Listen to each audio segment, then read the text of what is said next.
Hey, John, what's going on, man? How are you? Hey, how are you, Matt? I'm doing good. We have every year, or not every year, but every 4 years, we have the Republican debates and the Democrat debates, right? Hmm. Well, I just ran across actually a huge debate that's going to be scheduled within the next month or two. It's with Dr. Fauci, and Fauci's going to debate himself with the 17 other versions Yes, he's sir. done before. There might be more, but that's all It we would be know. very entertaining, wouldn't you think? Welcome, everyone, to another episode of Two Noobs Talking. Of course, with my buddy John Tracy, I'm Matt Craig. It's episode 33. Yes, 33, easy. Ready? Easy peasy. Patrick Let's do Waugh, the Patrick greatest Law. goaltender ever, No and a doubt. little Dominic Roussel. Yeah. It's funny you mentioned him because, like, I had the opportunity to meet him at, used to be at the old Willow Grove Strawbridge and Clothier store. Mm, He did an autograph signing. I was the first great. one there, and there was no one else around. So, We should also give a shout out to Brian Boucher, who was one of my favorite Flyer goaltenders, and actually one of my favorite people yeah, that I've ever met and ever seen around town. Like, he's a great dude. He still lives in Jersey. yeah. Good Once dude. you're a Flyer, you never leave the area. I'm It's so convinced of true. that. Yeah, So yeah. true. So we've got another great episode lined up for you.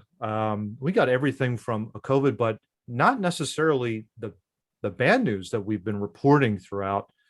I really think, John, to me, we have officially turned the corner on this thing, and We're things are starting to get back to normal. We're going to dive into that, but of course, we're not going to go without a Fab Five segment, and we've got plenty on Dig Up Stupid as we've done before.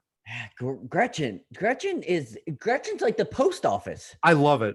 I love it. It's just like she just keeps delivering on time not On on time, but you know. every Wednesday we do a thing. It's like, what did Gretchen do this week? What did Gretchen do this week? Thank you, Gretchen, for being a piece of trash. Exactly. We're going to just go through that. And then we're also going to be talking about, it's going to be very interesting. This is kind of like racism, not necessarily in a negative light, but also in something that's like really defining what it is. Because we did see one instance of racism clearly in the NFL that has not been resolved yet. Yes. And then Time. there's another that involves a steakhouse in Philadelphia, which is kind of like, well, what? We're going to go through that. We're a little confused by that. And a little confused by that, but we're going to walk through that a little bit. And then at the end, we're going to end, of course, with Memorial Day coming up on Monday. It wouldn't be without the cockwobble up there in New York firing off a ridiculous, stupid tweet about it. We're going to set the record straight and talk to you about what Memorial Day actually is, the history of it, what happened. And then we'll go through we've got a great video at the end to kind of talk about what Memorial Day was all about. Yeah. Happy segment all the way around. Real good, happy segment. Let's get it fired up. Let's get fired up. Let's dive right in, shall we? A little local to you, Matt, here. Love it. 6 ABC News, Action News, which I think is probably the best. I don't know about you, John. I've always been a 6 ABC guy. Me too. Always. Philly to drop additional COVID restrictions on June 2nd. The Sixers and the Phillies returning to full capacity in their stadiums at Citizens Bank Park for the Phils, Wells Fargo Center for the Sixers. Just in time for this big playoff run, too. Love it. Philadelphia officials announced Friday that the city will be lifting more COVID restrictions on Wednesday, June 2nd. It was previously announced that the city would lift restrictions on June 11th, but the continued low rates prompted the change in plans. The net low rates would be the infection rates are going straight down. Yep. There will no longer be density limits, no longer any maximum capacity limits, no distancing rules. The indoor mask mandate, 11 p.m. last call for dining, will continue to be enforced. Weird, but okay. Odd. I don't get it, but okay. Hey, I mean, at least, baby steps at this point. I guess so. It's kind of like you just kind of give the carrot out. Oh, you almost got it. Yeah. Anyway, officials say they may drop those restrictions next Friday, June 11th. So, which I think they will. Yeah, I honestly think they're going to drop them. And what we talked about in pre-production was Texas did this a while ago. So all of it, Rangers had full capacity, have been at full capacity since the start of the season. How about that? A Neanderthal state leading the way. Who would have ever Yeah, thought that, John? it's very interesting. And what I wanted to bring up is I spent a day west of San Antonio on Thursday. Small town. Mhm. I didn't see a mask. Isn't that amazing? And Yeah. and for thinking about it is Mhm. it's not overrun. Yeah. The further you get away from the city, the Mhm. better off you are, is how I feel about it. And I know, like, my thought was where I came from, and like the way Joe Biden thinks, and that those people are stupid. Yeah. I don't think they're stupid. No. I just don't think they don't care about the totalitarian regime Yeah, exactly. going on in the cities.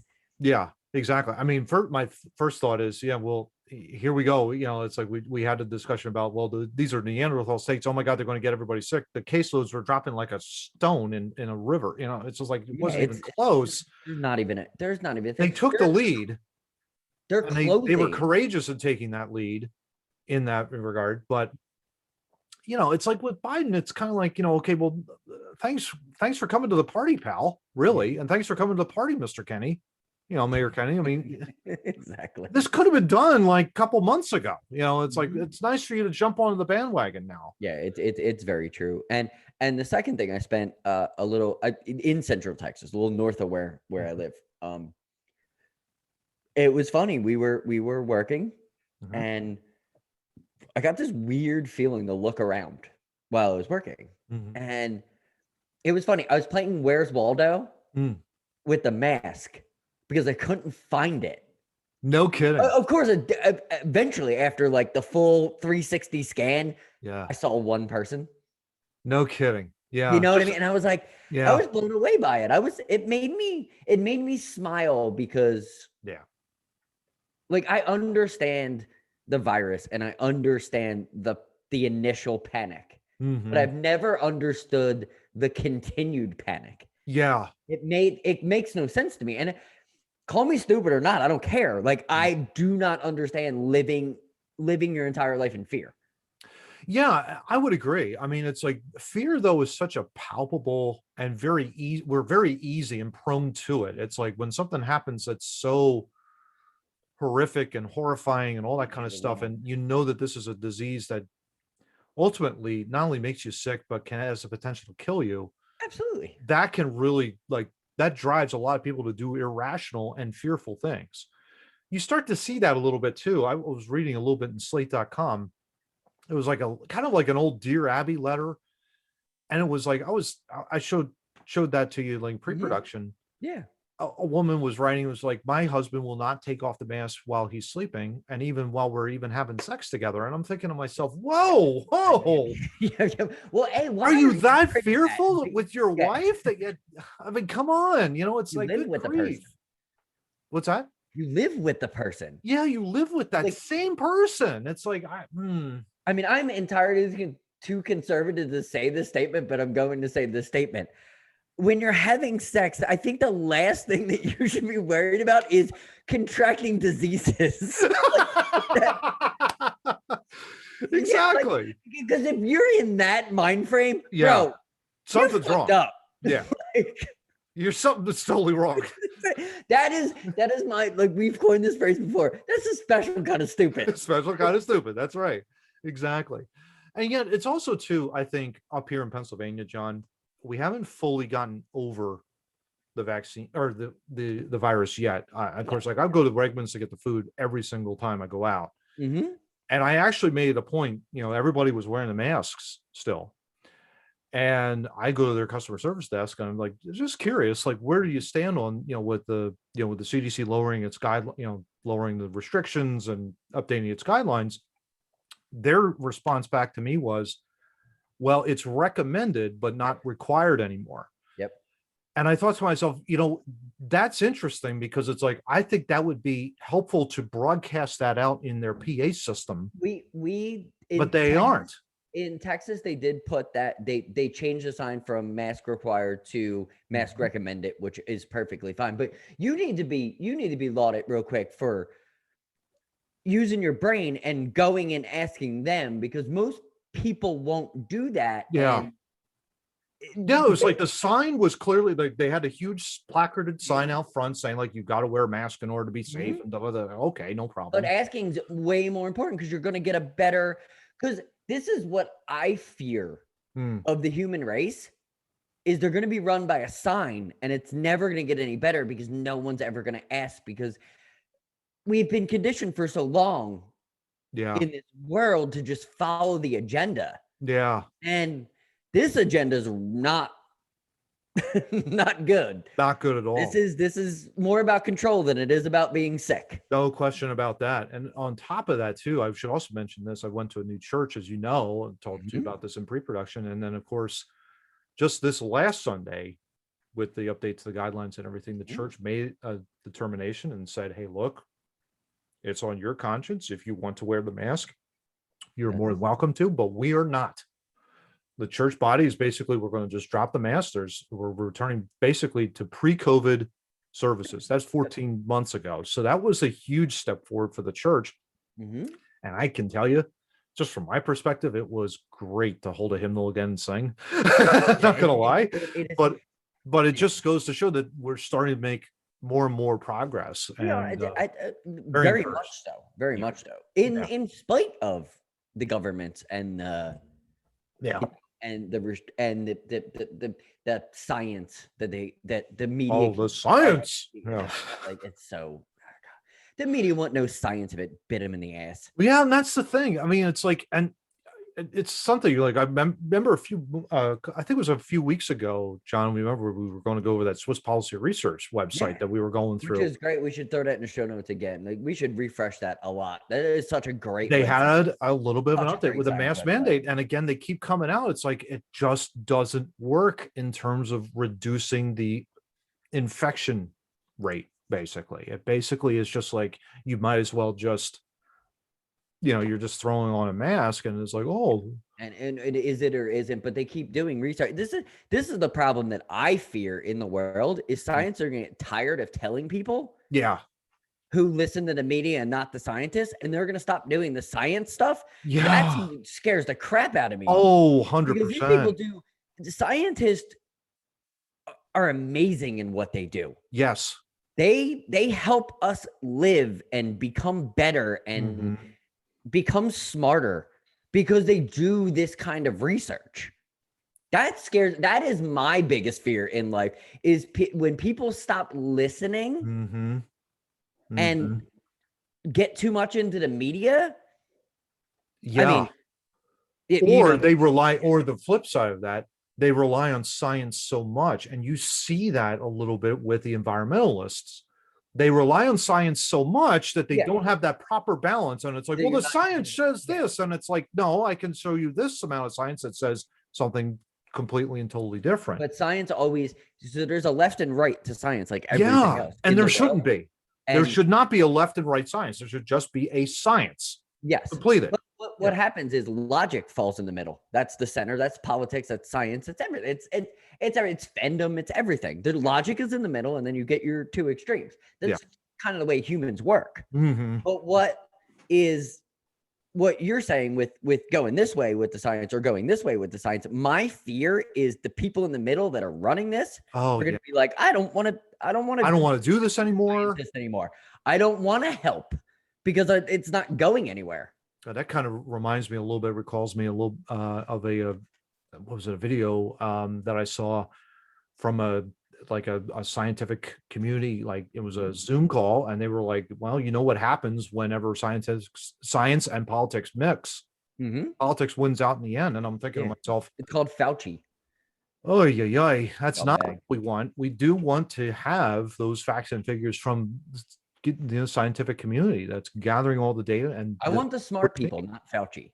Yeah. Oh, yeah, absolutely. I want smart people. I don't want Fauci. I totally agree. Because then you get like him, Fauci would screw up my 17 different versions of himself. And that's kind of crazy.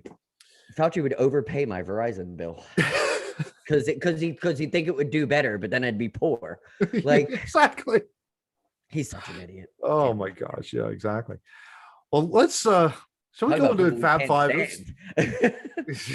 stand. Let's go into this dig up stupid once again, because she, like you said, John. Love you, Gretchen. Thank you. Mm, Michigan Governor Gretchen Whitmer. Oh, I love you, Gretchen. You're great. she hit the bar, John. At the bar, violating her own coronavirus orders. Oh, really? Oh, that might be a bit of a problem. Whitmer and a large, this is a Breitbart article. Whitmer and a large, Whitmer and a large group of friends, including her appointed chief operations officer. Wow, the inner circle at it again, John. Visited the Land Shark in East Lansing, violating her own restaurant orders in the process. According to a photo one of the attendees posted on Facebook. That's a special Social media strikes again. That's a special kind of stupid. Now we're gonna go to the real. Like we just wanted to set the scene. All right. So Gretchen is throwing back drinky poos at a dive bar when it's not actually a dive bar. I know where that is. It's not. I mean, it's not. Yeah, but it is. I'm literally conflicted. I've been there, and I'm like, maybe it is, maybe it is. I don't know. I'll let Breitbart decide that. So she's throwing back a couple of cocktails. Good job, Gretchen. Way to go. As well. Yeah. Kick back. Rules for me, This not is for thee, where but that's okay. No worries. This is where we want to go. Bar avoids fine after Gretchen Whitmer violates orders there. These 56 restaurants. Can we stop and pause there, John? Yep. 56 restaurants weren't so lucky. And basically, essentially, the restaurateur, the East Lansing, Michigan dive bar where Gretchen Whitmer violated her own coronavirus order Saturday, will not receive a fine. I wonder why.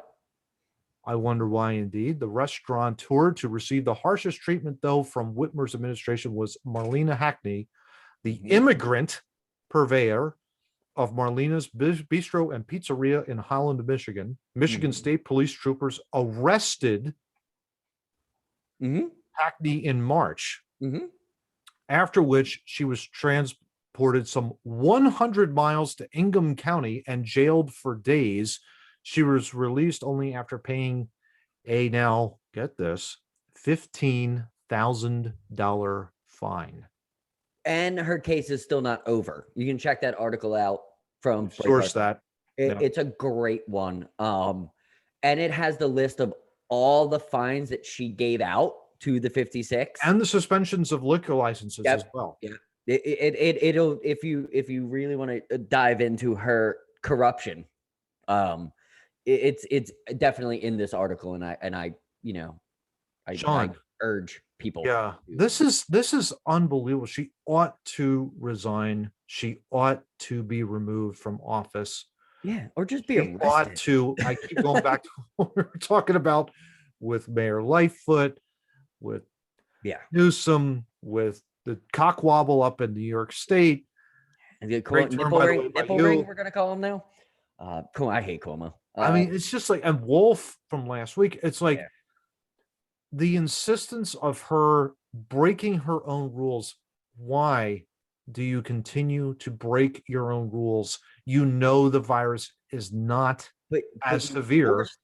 That's the part. You're enforcing the rules while you're breaking them. That's the worst part about it. Yeah, that is 100%. Hardworking people are paying fines out the wazoo while you're throwing drinks back and jailed. Yeah, jailed, John. It's not. It's not good.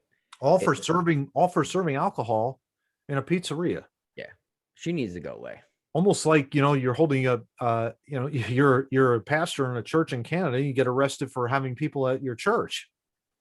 Yeah, exactly. No, absolutely. Like, what's happening? I mean, she's always played the victim too. That's the other thing too, with and with people trying to abduct her and all that kind of stuff. And there was a kidnapping ploy and whatnot. But,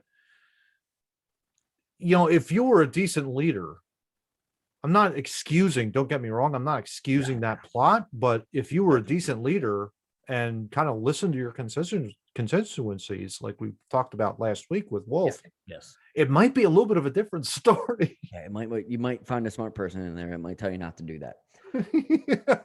Apparently, your inner circle does not have any smart people. No, no. I don't think Chris Jericho would go to war with this inner circle, to be perfectly honest. I know he's going up against the Pinnacle. No, you know what she would do? She would make the list. she, she would make the list. Exactly. She would make the list. That's a great pop, by I the way. love Chris Jericho.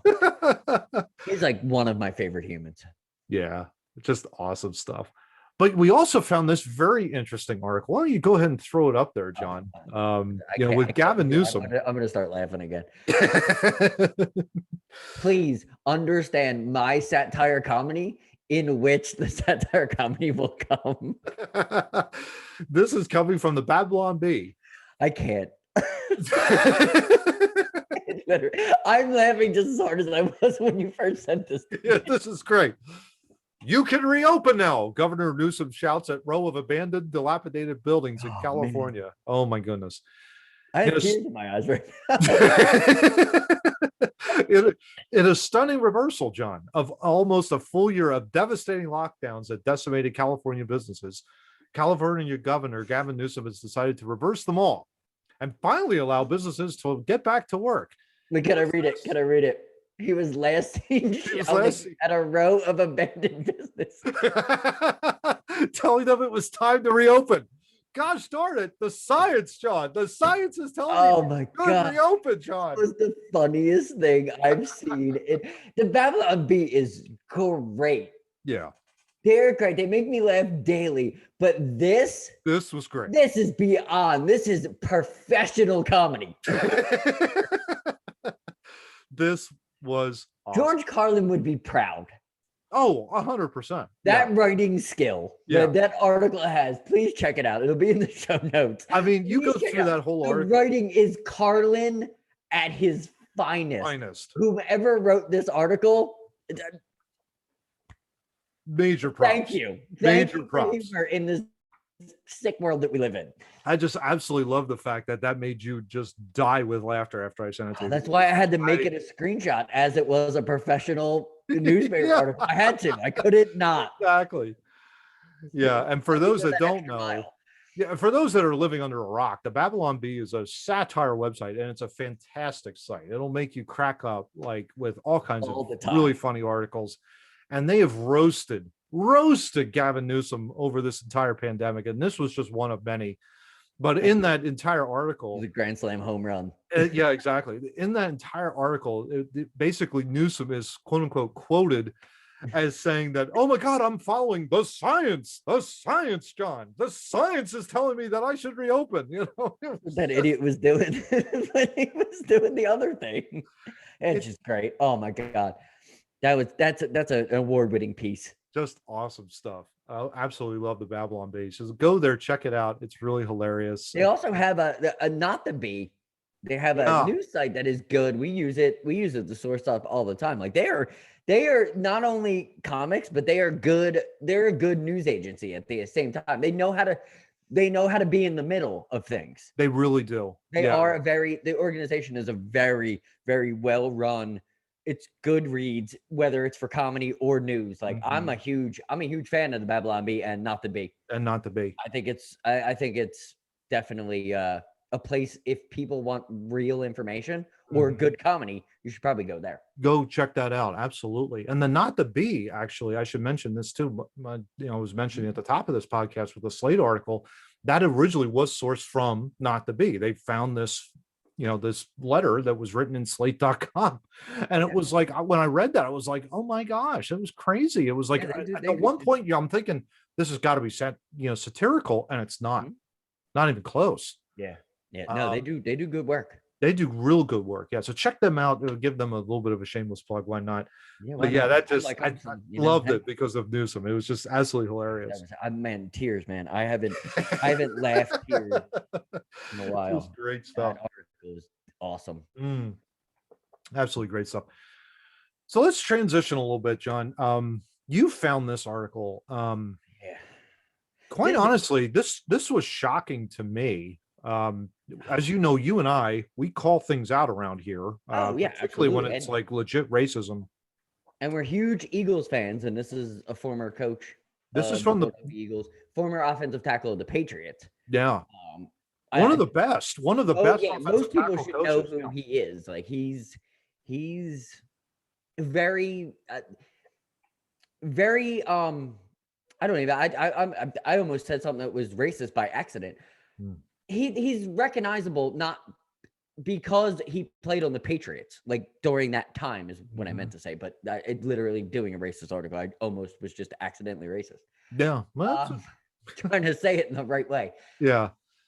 But this is a major story that the NFL basically, last I checked, John, and I don't know if you have an update on this, but last I checked, they were looking into this. And Yeah, I haven't seen anything come across that. But I would say that this is a legitimate complaint.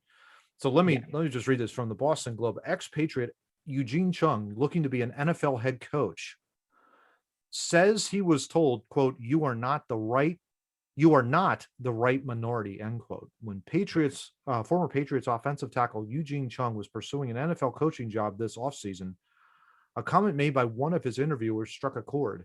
I'm not so sure about that. Might have been a minor chord. Anyway, as Chung sold himself, running through his accolades, experience, and everything he could bring to the organization staff, the interviewer interjected. It was said to me, quote, well, you're not really a minority, Chung told the Globe. Chung, who was Korean, froze. I was like, wait a minute. The last time I checked, when I looked in the mirror and brushed my teeth, I was a minority, he said. So I was like, what do you mean I'm not a minority? Yeah. I mean, this is, for me, it's like, okay. It doesn't make any sense because why? Makes no sense. No. Why did either of them go to race? You know exactly. what I mean? Yeah. His thought process is he should never think that way. You know, he's created. Yeah, he sees himself as himself, and I have all these accolades and I could be a head coach. And they're like, no. Yeah. You don't fit the you don't fit the narrative. Yeah, exactly. Or you don't fit our narrative, or you don't fit the, and I'm thinking of oh my God, it's like, it all goes back to the media and the cancel culture stuff. I think a lot of it too is like race has been kind of like, it's been a social construct that we've kind of invented. Now follow me. I think we've made it worse. And I think we've made it worse. Yes. Because we've made it worse because we haven't dumbed it down for as stupid as it is. Yeah. We've allowed the left and the right to talk about it so much. And if you give the left and right anything, great Obama quote. If you give something to Joe, he'll fuck it up. Literal Obama quote. You can look it up. Yeah. If you give the left and right something, they're going to fuck it up. They're going to screw it up. Yeah. That's exactly that's my quote on this. I would agree on that. Yeah. I think it's just something where, again, is this the Rooney Rule? Like, are they so far up the Rooney Rule's butt that they don't know? I don't even think they know. Like, okay, so the NFL is owned by a bunch of white dudes. Yes, a bunch of white dudes don't know what it's like to be a minority. They should probably shut up and stop talking about it. Exactly. Or maybe in your little club, let some billionaire minorities in, and I bet you they'd fix your bleeping problem. But you're too good old boys network with the NFL. Yeah. I want to take Jerry Jones and beat Jeffrey Lurie with him. For all the talk that they put on that sideline to end racism, and it still exists in the NFL.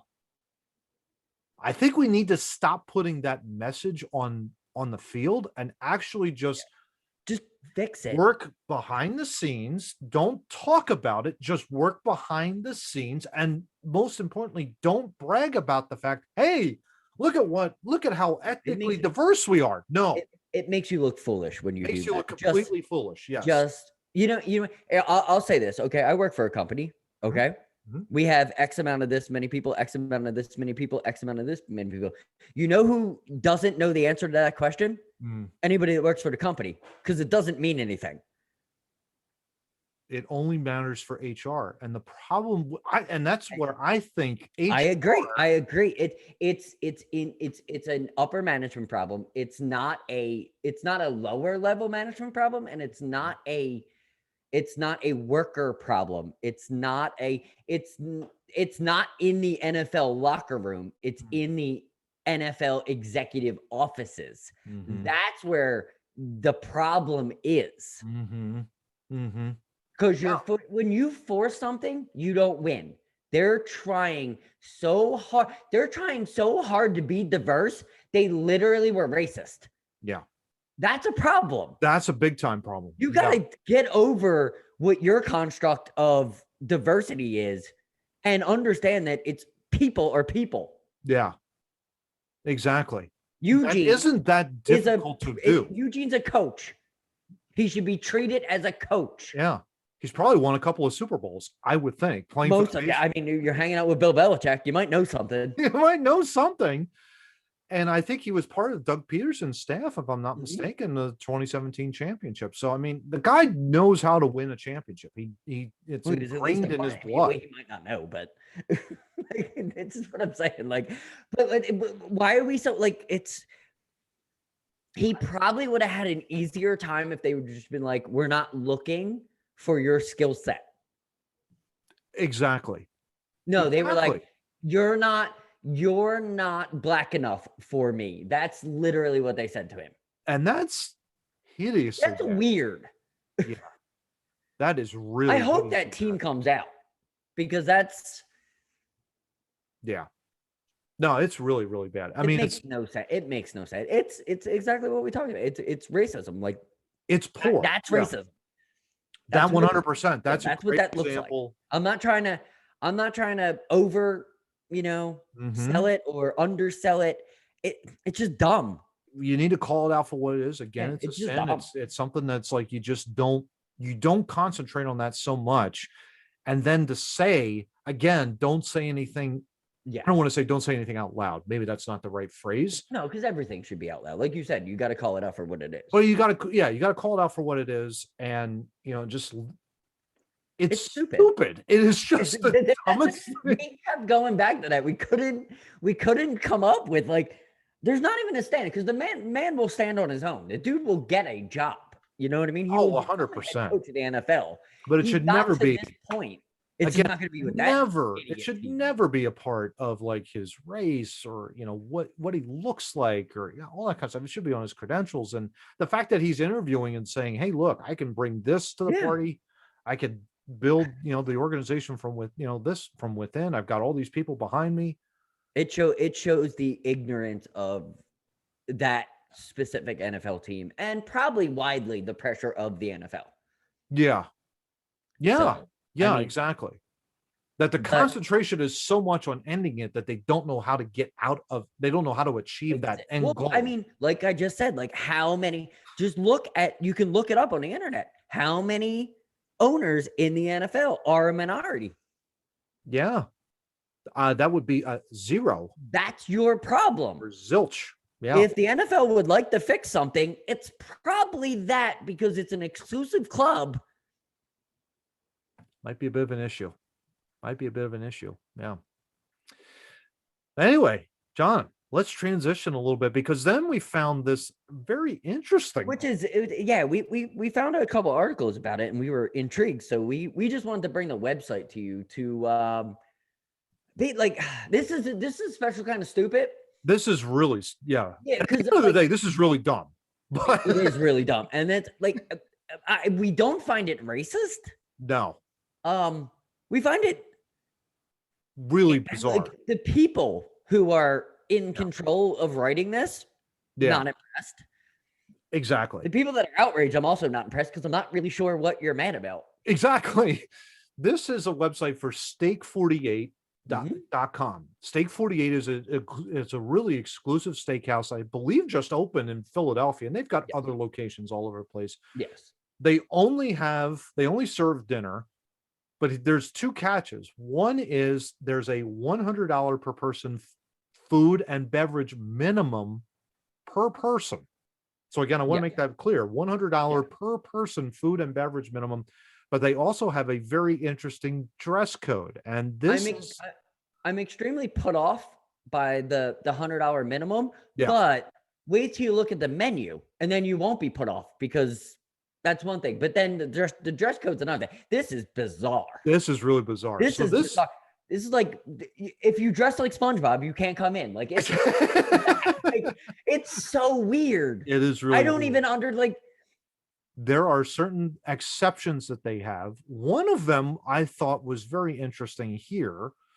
I'm highlighting it here for our audio listeners. Basically, one of the exceptions is you can wear a sweatshirt without a hood, but it can only contain one small logo. So you can't have a A Phillies, big, yeah, a Phillies or graphic. my Sixers hoodie. You can't wear that. That has Right. the big logo. That would be, you're not allowed in. But that's The alternative is if you had a crew neck sweatshirt and a very small logo, you could be allowed in, which is really, again, very weird. But they have other things in here, obviously, that are for women. They don't want any bustier tops. They want corsets. They don't want any bandeaus, no tube tops. Any clothing that's excessively revealing, that makes sense. You don't want to do anything of that sort. But And I don't think a lot of people go out to dinner that way. yeah, exactly. I mean, is there a very small portion of the world that probably would go out to dinner that way? But I don't think they're going to Steak 48. no. I'm just calling a spade at that point. Yeah, exactly. There are people that would find that acceptable, and it's the world, right? Exactly. But Yeah. I don't think they're going to the middle of Center City, and I don't understand why they feel the need to do this. Weirdest one of all, that you can wear a Phillies cap if you're a woman. You cannot wear that in. Yeah. You No, cannot. you can. No, No, it's you ball can't cap if style you're a hats for woman. women are excluded. But a guy can do it? But a guy could? I don't know. All hats for gentlemen. Oh, so okay. No, they just worded that wrong. All hats for gentlemen guests. So that would mean all hats. I can't wear this in their steakhouse. Bingo. Exactly. Yeah. The hell, this looks good. I think you pulled that off very well, John. I could totally wear this. I mean, I got a couple collar shirts in there. I can look decent. Yeah. I'm not gonna like roll up in there wearing a Bullet Club t-shirt. Exactly. That You know would what I mean? be I might put on against- a athletic shirt, or I might put on a collared shirt. I've been to a golf course. I've been to I was a bowler for years. I understand the whole collared shirt, khakis. Yeah. You know what I mean? Well dressed, Yes. tucked in. I used to bowl in tournaments that you had to tuck your shirt in. Oh, I yeah. understand This, I thought- it's being good to yourself, and it's being good to people around you. I just don't understand why they listed this on here. Yeah. It's really weird. Another Yeah. thing too, this I found very interesting. Clothing emitting offensive odors such as excessive perfume, cologne, tobacco, and or marijuana odors, I should say, not orders. You don't want to order marijuana at a steakhouse. That'd be kind of weird. I mean, But it might be a thing. it might be a thing. I don't know. Yeah, exactly.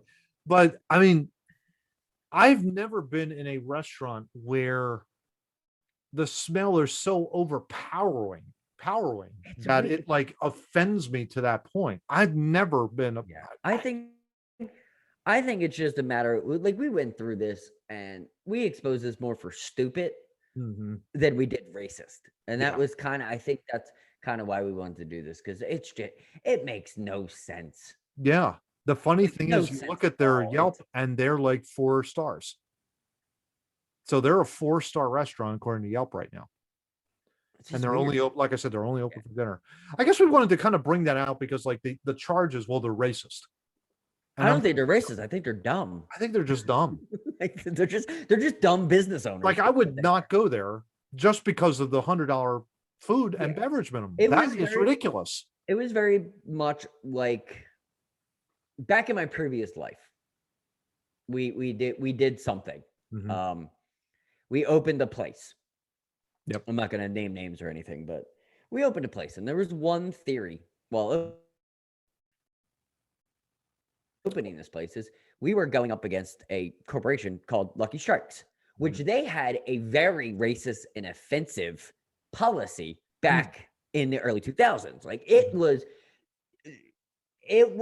literally directed to the hip hop culture, which I love and adore, Mm. dress like. it's a huge part of my life, but that was offensive back then. Interesting. And the owner of the company that I was working for, wherever you want, we'll supply the shoes. To counteract that bullshit, he created a marketing program. And you know what? He's a very successful person, and the company does great now. And you know what? Because see you need, fill a need. Yeah. Don't judge people. And you know what? He became a very successiel person. And he's probably 10 times happier than the manager at the Lucky Strikes Corporation that probably isn't there anymore. Yeah. Maybe Racist Steakhouse just took over that location. Who knows? That's all. The semblance of cultures. I think that's so important, John, because it's important to kind of get outside of your boundaries. And that is for the hip hop culture. You know, it's like I think we have a tendency to wall off everybody within our every culture. You should. Like the whitest person in the world should try miso soup. Yeah. Even if you don't understand what it is. Yeah. You should, every Korean American should make a lasagna. You get what I mean? Like, this is what I'm saying. Like back and forth. And like, all cultures should. One of my favorite, I'm a foodie. For people that don't know, I'm a huge foodie. Yeah. One thing I'm obsessed with is fusion. I love, and that seems to be making Indian a huge comeback. Started me out on this, and Indian fusion is one of the greatest cuisines ever because Indian food's awesome. Yeah. And when you start to fuse it with other, I think I went to a restaurant once. It was Indian infused Caribbean. So it took all the greatness of the Caribbean and Indian. Oh my God, it was so amazing. That's wild. Yeah. Favorite meals ever. I don't want to overtalk my foodiness. I was just going to say another thing too, John. They just opened up here in a town center in King of Prussia. They had up an Asian fusion and martini bar. Oh, now you want to talk about? Oh, we're in when I'm back in town, bro. We're going there. That is right down my alley. There you go. Right down my alley. I mean, it's so amazing when you stop to think about the fusion. I think that's such a great point. The fusion of different cultures and different foods. We need that. We need that pulsing through our veins in the country, don't we? There's a thing called the hybrid theory. If nobody knows what it's about, read up on it. It's that eventually all races will meld into one, and there will be a human race. And you know what? I think we're at the point now that we're starting what that theory is embodying, because I know growing up, it used to be weird to see multicultural together. Now I don't even bat an eye at it at this point. It's people. I just grew up and I see people as people. Absolutely. There are differences. Absolutely. But the differences are what makes it great. That's the thing. That's the best part of it. Yeah, that's the best part about it. I have no idea. And you can even look at it in race with you grew up in one area, I grew up in another area. Yeah. You have no idea the life I lived, and I have no idea sharing the experiences is what makes it great. Yeah, exactly. Yeah. You gotta see that, and I love it because it's like that's what we need to kind of get back. And I guess this kind of goes all the way back to what we were talking about with Andrew Chung, right? I mean, it's all about having a culture where you have individual different cultures, but they're pulsing, and it's like you've got the bloodstream going through all of these individual cultures coming together, co-mingling together, all that kind of good stuff. Where it's like everybody has like that shared environment. We can't, the moment we wall off and say, nope, can't go here, nope, can't go there, that's where the lunatics come out, and that's where you have the racists come out. Absolutely. And that's what you're seeing. That's a amazing point. And he was stuck in that. He was a product of not only racism, he was product of the culture that the NFL has set. Exactly. And that's where you have something where, to spin this a little bit further, that's where critical race theory kind of goes off the deep end, because it says the solution is, no, this culture has to be right because this one is inherently racist. And no, the problem is the problem that's missing is that forgiveness is not in there, and forgiveness needs to be a part of the culture as well. That's I a agree. huge step forward to making sure that I this. absolutely agree. I absolutely agree. Yeah. Well, let's end on a happy, Yeah, let's John. get on. Unfortunately, before the happy segment starts, we have to show this lunatic cockwobble. Yes, Governor. we have to, because we have to, like you said, the whole episode is calling out stupidity, and this guy. As much as I don't like, I to didn't call it even out. run an article on this. I just cropped the tweet and figured out how to put it up here. So good on Fantastic me job. for trying. Yeah, fantastic job, John. New York Governor Andrew Cuomo, who Like, you like his picture with the mask on too? What a scumbag. No. This dude is the biggest scumbag ever. it's just unbelievable. Like, your tie's not even on straight, bro. Yeah. And you're wearing one of the quote unquote medical masks. Like, you're such a piece of garbage. Lunatic, yeah. You know, I think before I read this tweet, John, he still is like looking over the science of wearing masks, even though COVID cases are going up. But anyway. So yeah, this douche wants to rewrite Memorial Day for COVID, for lives lost in COVID-19, but was responsible for 12,000 deaths in nursing homes. Exactly.